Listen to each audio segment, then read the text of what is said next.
We provide you the platform to turn your dreams into reality. Give wings to your aspirations with KR Mangalam University. Bihar चुनाव से पहले अब voter list revision का कार्य शुरू हो चुका है। पटना के डीएम त्यागराजन ने ये बताया था कि 30 जून से इसका कार्य शुरू हो जाएगा और अब देखिए किस तरीके से पटना के अलग अलग जगहों पर वोटर लिस्ट रिवीजन का कार्य हो रहा है। इस वक्त हम मौजूद हैं दीघा विधानसभा क्षेत्र में। तमाम जगहों पर बीएलओ की तैनाती की गई है। करीब 5000 बीएलओ जो हैं वो पटना ज़िला में तैनात किए गए हैं और ये देखिए किस तरीके से वोटर लिस्ट रिवीजन हो रहा है।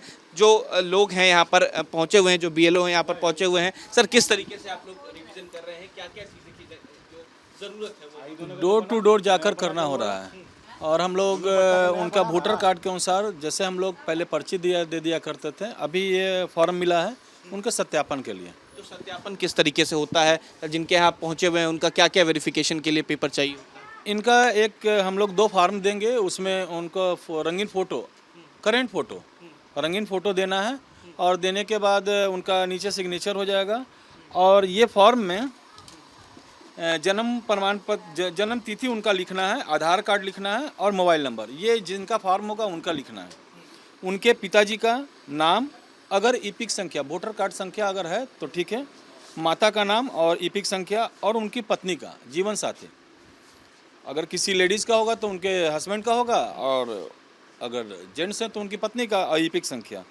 अगर वो 2087 के पूर्व हैं तो यहाँ टिक कर करके, और 1987 के पूर्व है तो उनका यहाँ टिक मार करके और उनके डॉक्यूमेंट वर्ष का है वो डॉक्यूमेंट करना। एक बार ये पेपर दिखाएंगे हम। देखिए किस तरीके से जो ये पेपर है, जो भी व्यक्ति होंगे उनका ये तमाम जानकारी जो है पहले देनी होगी। हम ये देखिए, ये तमाम 10 दस्तावेज़ जो हैं इसमें से कोई एक चाहिए होगा, यानी कि पेंशन भोगी है तो पेंशनधारी कार्ड होना चाहिए, बैंक खाता है या डाकघर में खाता है तो वो चाहिए, सक्षम प्राधिकार द्वारा निर्गत जन्म प्रमाण पत्र है तो वो भी चलेगा, पासपोर्ट है आपके पास तो चलेगा, मान्यता प्राप्त बोर्ड विश्वविद्यालय द्वारा निर्धारित मेट्रिकुलेशन, यानी कि अगर आप पढ़े लिखे हैं, शिक्षित हैं तो आपका मेट्रिकुलेशन का पेपर जो कार्ड होगा वो चलेगा, सक्षम राज्य प्राधिकार द्वारा निर्गत स्थायी निवासी प्रमाण पत्र चलेगा, वन अधिकार प्रमाण पत्र चलेगा, सक्षम प्राधिकार द्वारा निर्गत ओबीसी, एससी, एसटी या कोई जाति का प्रमाण पत्र है तो वो चलेगा, राष्ट्रीय नागरिकता रजिस्टर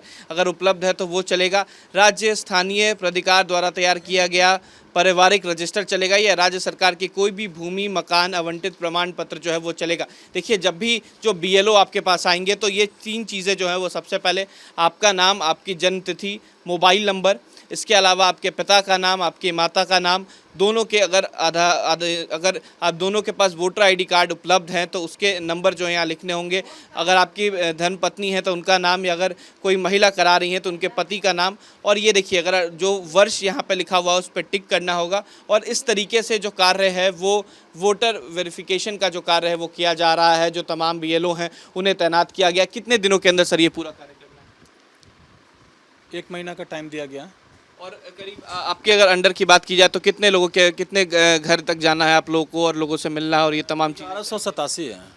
अच्छा, एक बीएलओ के अंदर करीब 1187 संख्या हुआ। अच्छा, और उसी के अनुसार प्रत्येक घर में अगर 5 आदमी हैं तो अच्छा, तो 1187 घरों की संख्या है। अच्छा, लोगों की संख्या है, लोगों की संख्या है। तो देखिए 1187 लोगों की संख्या। देखिए, ये कुछ पेपर्स हैं। अगर आपके पास बैंक डिटेल है तो आप बैंक डिटेल दे सकते हैं। पहले आपके आधार, जो वोटर आईडी कार्ड है उसको देखा जाएगा, लेकिन इस बार आधार कार्ड, पैन कार्ड, इस तरीके की कोई जो दस्तावेज है वो नहीं मांगा जाता। आपका नाम क्या है? मोहम्मद फारूक। अच्छा, आपके पास आज आए हैं, कोई परेशानी हो रही है वेरिफिकेशन कराने में या कोई दिक्कत आ रही है? कोई परेशानी नहीं, मेरे सर बहुत पुराने हैं, मनीष सर बीएलओ हैं, बहुत पुराने, अच्छा संबंध भी है, इसी काम के लिए आए हैं तो हम लोग इनका वेलकम करते हैं। कोई परेशानी नहीं हो रही है इस बार वेरिफिकेशन? कोई परेशानी नहीं। तो देखिए, परेशानी नहीं हो रही है। 1 महीने का वक्त जो है वो दिया गया है। चुनाव से पहले जो वोटर वेरिफिकेशन है वो कार्य शुरू हो रहा है। देखिए, ये तमाम वोटर्स हैं, उनके वोटर लिस्ट की मैं ये वोटर कार्ड दिखा रहा हूँ। सभी का वोटर कार्ड पहले ऐसे देखा जाएगा, उसके बाद सभी का जो जांच है वो किया जाएगा। और कोई एक इनके पास प्रमाण पत्र चाहिए, वो प्रमाण पत्र अगर आपके पास बैंक का अकाउंट है तो वो भी चल सकता है। हालांकि बिहार में इस वक्त मानसून का भी प्रॉब्लम है, लेकिन उसके बावजूद भी राज्य सरकार पूरी तरीके से काम कर रही है। तमाम जगहों पर बीएलओ को तैनात किया गया है। केवल पटना की बात की जाए तो 5000 से ज़्यादा बीएलओ जो हैं वो तैनात किए गए हैं। अलग अलग विधानसभा में इन तमाम बीएलओ को जो है वो रखा गया है और इस तरीके से वोटर लिस्ट का सत्यापन जो है वो किया जा रहा है। आगामी 26 जुलाई तक वोटर लिस्ट का सत्यापन जो है वो किया जाएगा। अगर इसके बाद भी किसी का छूट जाता है तो वो फॉर्म 6 जिला अधिकारी के कार्यालय से जाके लेकर ऑनलाइन या ऑफलाइन आवेदन कर सकता है। वीडियो जर्नलिस्ट सतीन कुमार के साथ उत्कर्ष, न्यूज़ नेशन, पटना। जहां भक्ति है हर शब्द में, कथाओं में छुपे हैं दिव्य रहस्य और ज्योतिष देता है जीवन को दिशा। धर्म से जुड़ी हर बातों को जानने के लिए हमारे चैनल स्तुति को सब्सक्राइब करें। चैनल पर जाने के लिए इस लिंक पर क्लिक करें।